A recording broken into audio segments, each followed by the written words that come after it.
NASA को हमारे अर्थ से 635 लाइट ईयर्स की दूरी पे एक ऐसा प्लेनेट मिला है जो काफी अर्थ से सिमिलर है। ये प्लेनेट अपने स्टार के हैबिटेबल जोन में है, सेम जैसे कि अर्थ हमारे सन के हैबिटेबल जोन में है, जिसमें हाईली पॉसिबल है कि इस प्लेनेट में ऑलरेडी लाइफ एग्जिस्ट करता है। नासा का ये भी कहना है कि अगर हमारे सोलर सिस्टम के बाहर कोई ऐसा प्लेनेट है जिसको हम कॉलोनाइज कर सकते हैं तो वो केपलर 22b है।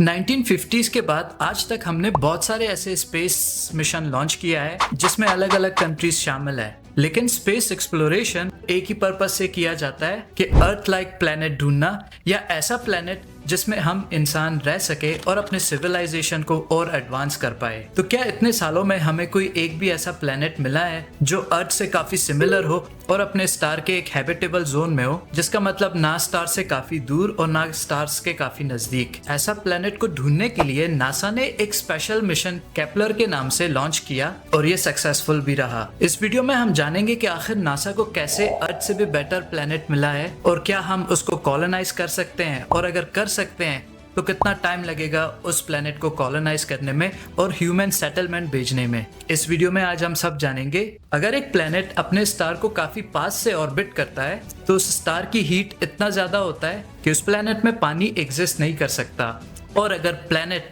हैबिटेबल जोन से काफी दूर ऑर्बिट करता है तो उस केस में स्टार का हीट उस प्लेनेट तक अच्छे से नहीं पहुंचता, और उस प्लेनेट में अगर पानी भी है तो वो फ्रोजन होता है। उस केस में भी वो प्लेनेट हैबिटेबल नहीं होता। नासा के इस टेलीस्कोप का नाम है केपलर, और केपलर एक ऐसी डिस्कवरी करता है जो कि हम ह्यूमैनिटी के लिए काफी बड़ा अचीवमेंट है। हमारे सोलर सिस्टम से 635 लाइट ईयर्स दूर एक ऐसा स्टार है जो हमारे सन की तरह है, और उसके हैबिटेबल जोन में एक प्लेनेट है जिसका नाम केपलर 22 रखा गया है। ये प्लेनेट अपने स्टार के हैबिटेबल जोन में है, जिसका मतलब है कि पानी की पॉसिबिलिटी काफी ज्यादा है इसमें, और जहां पानी होता है वहां लाइफ की चांसेस बहुत ज्यादा हाई होती है।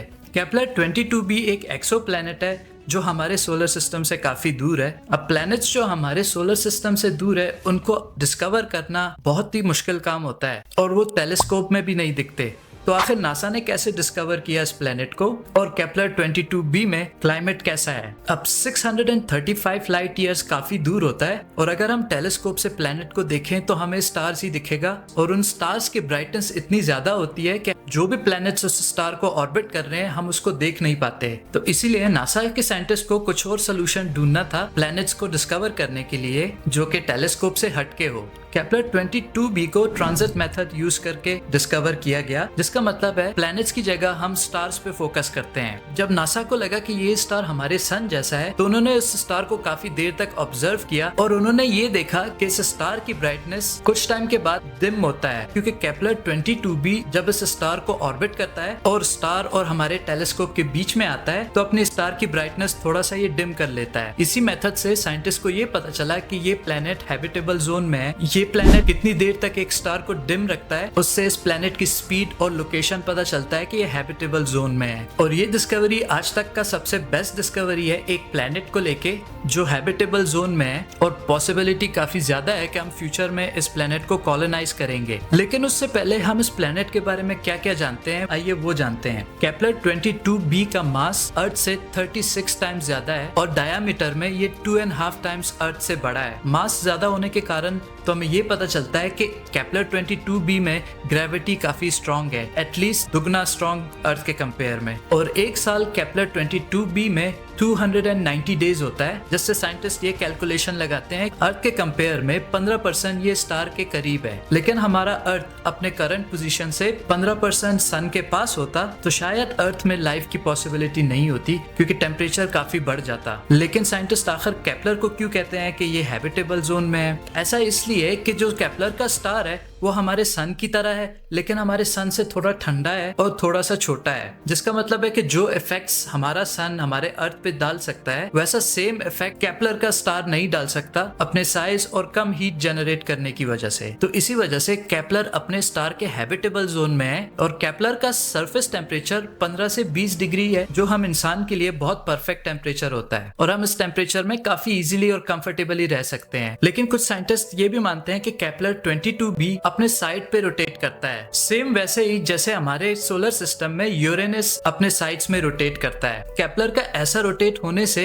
शायद वहां पे लाइफ थोड़ा कॉम्प्लेक्स हो सकता है, और अगर केपलर 22 अपने साइड्स में रोटेट करता है तो ऐसा शायद हमें परफेक्ट टेम्परेचर ना मिले। लेकिन कुछ और साइंटिस्ट भी है जिन्होंने केपलर 22b को स्टडी किया, और वो कहते हैं केपलर 22b में पॉसिबल है कि एक बहुत बड़ा ओशन है, और वही ओशन एक रीजन है जिसमें केपलर 22b का टेम्परेचर काफी मॉडरेट रहता है, क्योंकि इवन अर्थ के जो ओशंस हैं वो गर्मियों में हीट को अपने अंदर स्टोर करते हैं और उस हीट को विंटर में जाके रिलीज करते हैं, जिससे हमें एक माइल्ड क्लाइमेट मिलता है यहाँ अर्थ पर। और यही सेम केस केपलर 22b के साथ भी है। लेकिन आप ये भी सोच रहे होंगे कि अगर ये प्लेनेट 635 लाइट ईयर्स हमसे दूर है तो आखिर हम इस प्लेनेट तक जा कैसे सकते हैं। इस चीज को कवर करने के लिए नासा ने ऑलरेडी एक ऐसा डिवाइस बनाया है जिसके अंदर रह के आप हाइबरनेशन मोड में जा सकते हो और अपनी नेचुरल लाइफ को काफी सालों तक एक्सटेंड कर सकते हो इस ट्यूब के अंदर रहते हुए। इस टेक्नोलॉजी को क्रायोजेनिक स्लीप भी कहते हैं। इस चैम्बर में जाने से एक एस्ट्रोनॉट की बॉडी टेम्परेचर काफी लो हो जाती है, जिससे उस एस्ट्रोनॉट की बॉडी और ऑर्गन्स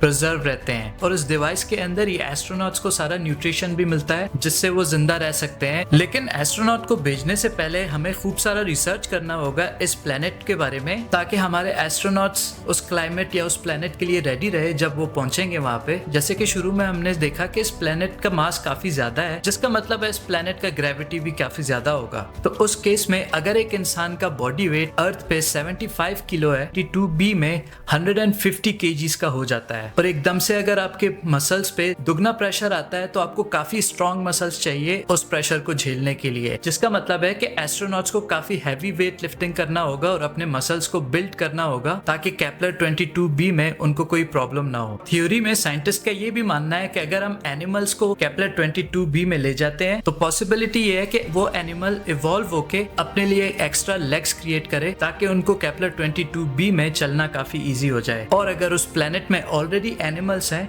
तो चांसेस यही है कि वहाँ के एनिमल्स के पैर काफी ज्यादा होंगे हमारे अर्थ के कंपेयर में। और साइंटिस्ट अभी रिसेंटली ये स्टडी कर रहे हैं कि आखिर केपलर में कितना पानी और कितना रॉकी सरफेस है। पॉसिबिलिटी ये भी हो सकता है कि पूरा का पूरा प्लेनेट ओशन से भरा हो और ड्राई सरफेस कम या बिल्कुल भी ना हो। वैसे तो केपलर 22b के बारे में हम बहुत ज्यादा नहीं जानते और स्टडीज अभी भी ऑन गोइंग है, लेकिन हम जितना केपलर 22b के बारे में जानते हैं और जितना ये जानते हैं कि ये काफी हैबिटेबल प्लेनेट हो सकता है, ऐसा एक भी कोई और प्लेनेट हमारे सोलर सिस्टम के बाहर आज तक हमें नहीं मिला जो केपलर 22b का फीचर रख सके। तो जब भी हम अपने सोलर सिस्टम से बाहर किसी प्लेनेट को कॉलोनाइज करने का सोचेंगे, सबसे पास और सबसे अच्छा हमारा ऑप्शन केपलर 22b ही रहने वाला है, जब तक कि हमें कोई और इससे बेटर प्लेनेट नहीं मिलता। केपलर 22b को कॉलोनाइज करने के लिए हमें सबसे पहले अपने सोलर सिस्टम में कुछ एक्स्ट्रा प्लैनेट्स को कॉलोनाइज करना होगा, जिससे हमारी टेक्नोलॉजी बढ़ जाएगी और हम दूसरे प्लैनेट्स पे रहना सीख जाएंगे, तो जाके केपलर 22b में हम आसानी से रह पाएंगे। और हमारे सोलर सिस्टम में बहुत ही जल्दी हम मार्स को कॉलोनाइज करने वाले हैं। और अगर आपको जानना है कि हम मार्स को कैसे कॉलोनाइज करते हैं, वो मैंने इस वीडियो में बताया है। अगर वीडियो नहीं देखा तो जरूर जाके चेक करना।